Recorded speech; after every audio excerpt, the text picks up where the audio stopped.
But essentially, Roberts' main beef with Section 5 of the Voting Rights Act is twofold.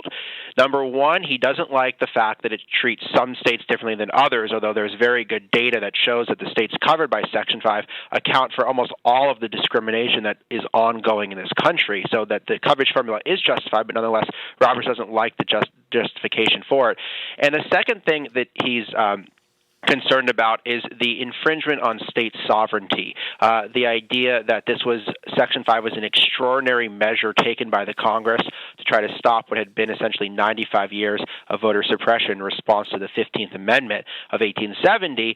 And Roberts' feeling is, yes, it was justified in 1965, but it's not justified any longer, that voter suppression isn't a problem like it was in 1965, and the remedy is not justified. And even if voter suppression is a problem, that it's a problem across the country, not just in the South. And that seems to be something that Anthony Kennedy is also worried about. Now, I don't think Kennedy phrases it quite as bluntly as Roberts does, but I think they're basically singing the same song on this one.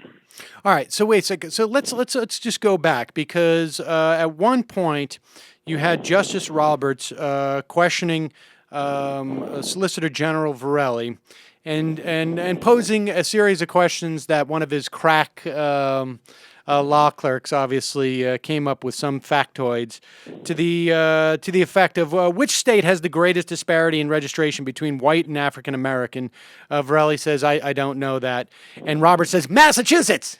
Yeah. Now, I don't know if he said it in that way, but he's clearly here really proud of himself.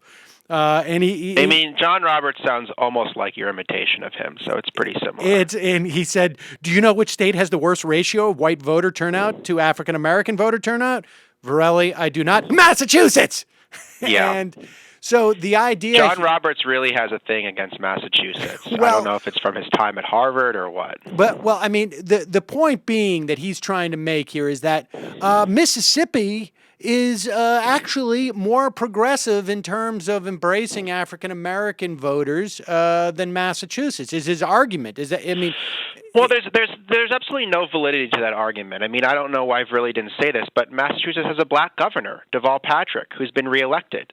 A black candidate has never been elected nationwide in Mississippi. So clearly there is a very big difference between Massachusetts and Mississippi when it comes to race. The other thing is that if you look at violations of other portions of the Voting Rights Act, states that are covered by Section 5 account for about a quarter of the U.S. population, but they provide nearly 80% of successful lawsuits in other parts of the Voting Rights Act. So that just goes to show you that even with Section 5 on the books, discrimination is still concentrated in these places that are covered by Section 5. Texas, Virginia, Alabama, Mississippi, South Carolina, these places are repeat offenders. Every single election cycle, they have a problem. They had major problems in 2012.